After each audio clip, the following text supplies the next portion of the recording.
बिस्मिल्लाहिर्रहमानिर्रहीम। अस्सलाम वालेकुम स्टूडेंट्स, हमारे पास chapter number 11 area of quadrilateral के शॉर्ट क्वेश्चंस का सिलसिला आज से शुरू होगा।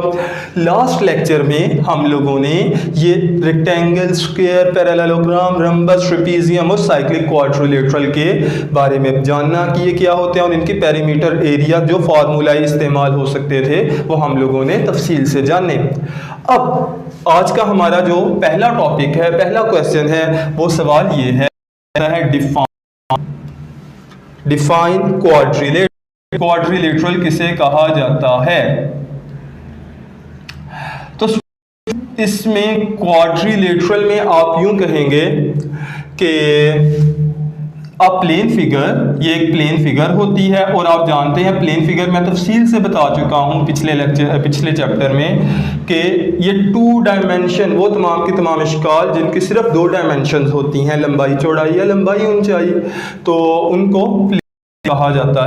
Plane figure bounded by plane figure bounded by 4 sides, plane figure bounded by 4 sides is called, इसको बोला जाता है, क्या बोला जाता है, इसको क्वाड्रिलेटरल कहते हैं। अब इसको क्वाड्रिलेटरल कहते हैं और इसकी मिसाल 1-2 देनी पड़ेगी। तो इसकी मिसाल है रेक्टेंगल, अच्छा चलिए मैंने शक्ल बना दी, रेक्टेंगल, ये है रेक्टेंगल के अलावा इसकी एग्जाम्पल है, कोई भी आप यहां से लिख दें, आप रम्बस लिख दें, OMBUS तो स्टूडेंट्स ये आपके पास क्वेश्चन नंबर 1 हो गया। अच्छा, एक सवाल, plane figure which is bounded by 4 sides, इसको तो हम कहते हैं कि ये हमारे पास क्वाड्रिलेटरल होती है। तो वो प्लेन फिगर जिसको बाउंड किया जाता है 3 साइड से, विच इज बाउंडेड बाय 3 साइड्स, इसको क्या कहते हैं?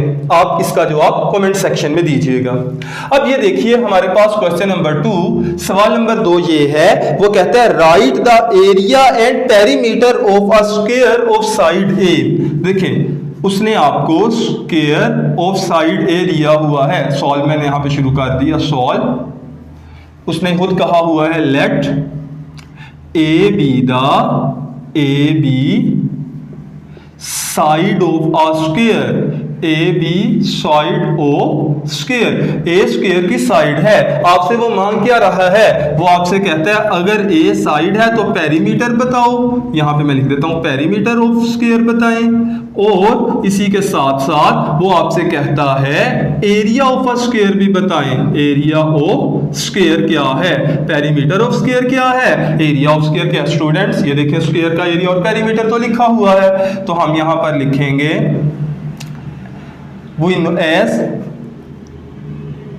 पेरीमीटर बराबर होता है 4 टाइम्स ए को जानते हैं ना, ए क्या है, A B the side of square, 4 time the side of a square, और आपके पास एरिया क्या है, एरिया बराबर है ए स्क्वायर, ए का स्क्वायर, यानी कि ए के स्क्वायर का क्या मतलब हुआ, साइड ऑफ स्क्वायर। अच्छा चलिए छोड़ें उसको, ये बस एक, क्योंकि ये 2 नंबर का ही क्वेश्चन है तो इतना ही काफी है। ये देखिए let A B the side of square, then the perimeter P निकालनी थी और एरिया आपने ए निकालना था, तो आपने ये लिख दिया पेरीमीटर पी बराबर है 4a और एरिया बराबर है ए स्क्वायर। तो स्टूडेंट्स इसके बाद क्वेश्चन नंबर 3 है, वो तीसरे सवाल में कहता है if the perimeter of a square is 40 metre find the area of square.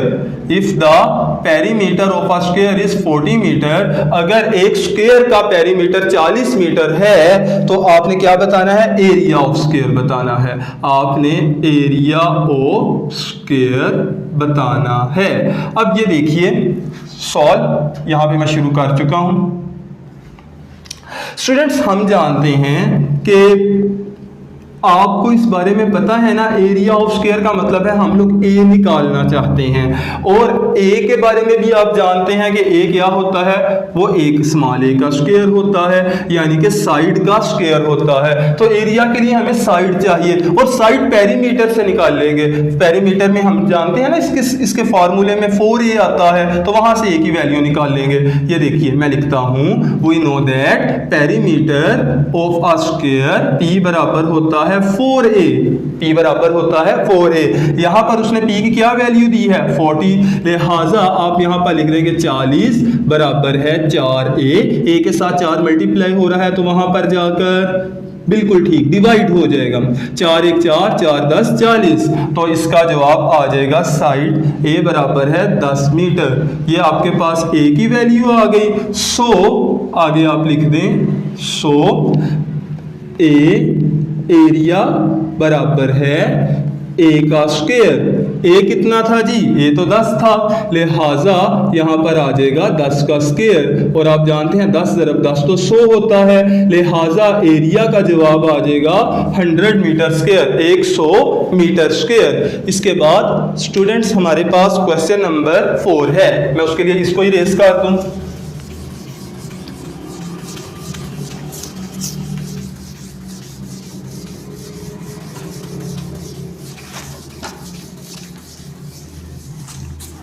ये देखिए आपके पास सवाल नंबर 4, चौथे सवाल की स्टेटमेंट ये है, the area of a rectangle is 20 centimetre.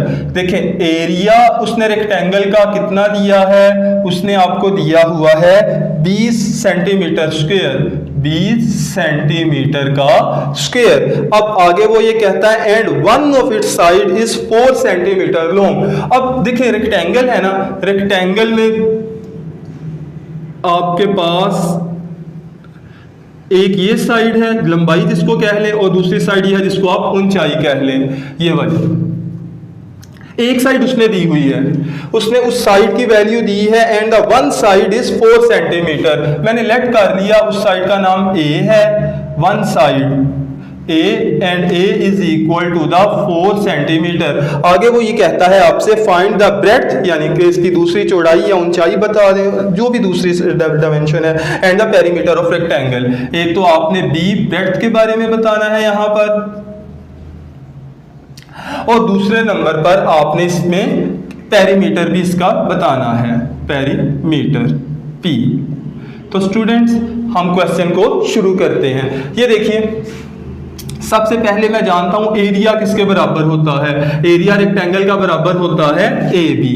As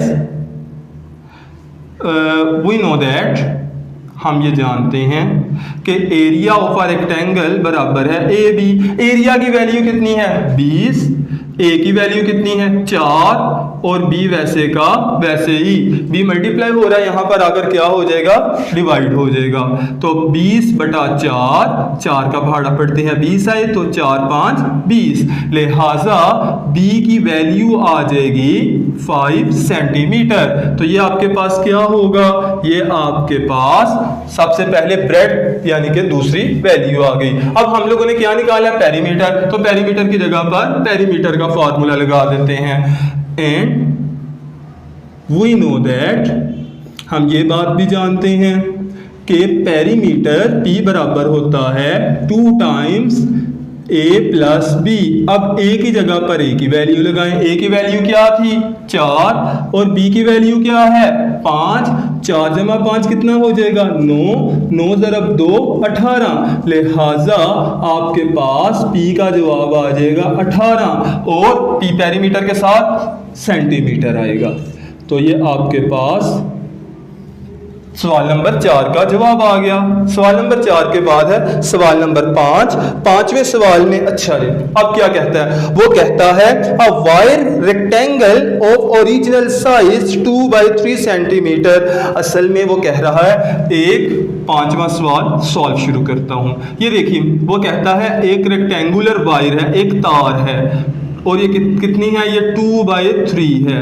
ये इसकी एक साइड 2 है, दूसरी 3 है, नीचे 2 पर 3 कह ले, उसके मुताबिक शक्ल बना ले। अब वो कहता है इस हालत में पड़े और हमें ये बात पता है यहाँ पर तो एंगल 90 डिग्री होता है।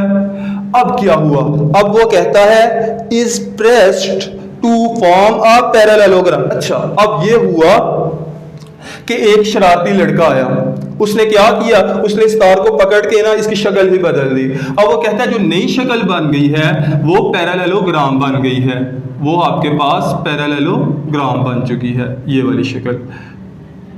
अब जब पैरेललोग्राम बनी तो इसके अंदर वो कहता है साइड्स की लेंथ तो वही रही लेकिन एंगल बदल गया, और एंगल बदल के कितना वो कहता है हो गया, वो कहता है 30 डिग्री हो गया। वो कहता है कि आप ये देखें, पहली शक्ल रेक्टेंगल का कोई ना कोई एरिया था ना A1, और पैरेललोग्राम का एरिया है A2। वो कहता है जब रेक्टेंगल की शक्ल बदल गई, वो पैरेललोग्राम बन गया, तो इसके एरिया में कमी आ गई। बताएं कि कितना एरिया कम हुआ। स्टूडेंट्स, एरिया कमी बताने के लिए पहले दोनों के एरियाज बताना पड़ेंगे। तो मैं यहां पर लिख लेता हूं कि A बराबर है हमारे पास 2 सेंटीमीटर, अगर सेंटीमीटर है तो ये सेंटीमीटर है। A बराबर है 2 सेंटीमीटर, B बराबर है 3 सेंटीमीटर। पहले मैं A1 निकालता हूं, area of a rectangle, area of rectangle A1। तो A1 बराबर है हमारे पास किसके, एरिया ऑफ रेक्टेंगल क्या होता है, AB। अब A की वैल्यू क्या है 2, B की वैल्यू क्या है 3, 2 × 3 6 सेंटीमीटर स्क्वायर आ जाएगा। इसी तरह से मैं आगे क्या निकालने लगा हूं, मैं A और B गिवन है ना हमें, अब मैं एरिया ऑफ पैरेललोग्राम निकालूंगा, and area of parallelogram, area of parallelogram, इसको नाम दे दिया A2 का, और A2 बराबर होगा, ये देखिए एंगल आ गया ना आपके पास, और एंगल कितना, एंगल भी यहाँ पे लिखना चाहिए, एंगल ये लिखा मैंने 30 डिग्री, ये देखिए 30 डिग्री। तो अब मैं यहाँ पर इसका एरिया निकालता हूँ। ये देखिए स्टूडेंट्स, एरिया पैरेललोग्राम का A2 लिखा, A2 का फार्मूला है AB sin थीटा। अब ये देखिए A की जगह पर 2 आ जाएगा, B की जगह पर 3 आ जाएगा, और साइन थीटा की जगह पर 30 डिग्री आ जाएगा। अब आगे क्या होगा, आगे ये होगा 2 × 3 × साइन 30 डिग्री पर 1/2 होता है, लिहाजा 2 2 से कट गया, और आपके पास जवाब आया 3 1 3। तो दूसरे एरिया ऑफ पैरेललोग्राम का एरिया कितना आया 3 centimetre square, area of rectangle कितना था 6 सेंटीमीटर स्क्वायर। सो रिड्यूस्ड एरिया, जो एरिया में कमी हुई वो क्या है, रिड्यूस्ड एरिया बराबर है A1 - A2। A1 में से A2 निकाल दें, A1 क्या था 6 सेंटीमीटर स्क्वायर, A2 क्या है 3 सेंटीमीटर स्क्वायर, 6 में से 3 निकाले बकिया रह गया 3 सेंटीमीटर स्क्वायर। तो स्टूडेंट्स ये हमारे पास रिक्वायर्ड रिड्यूस्ड एरिया है। तो ये आपका सवाल नंबर 5 का जवाब है।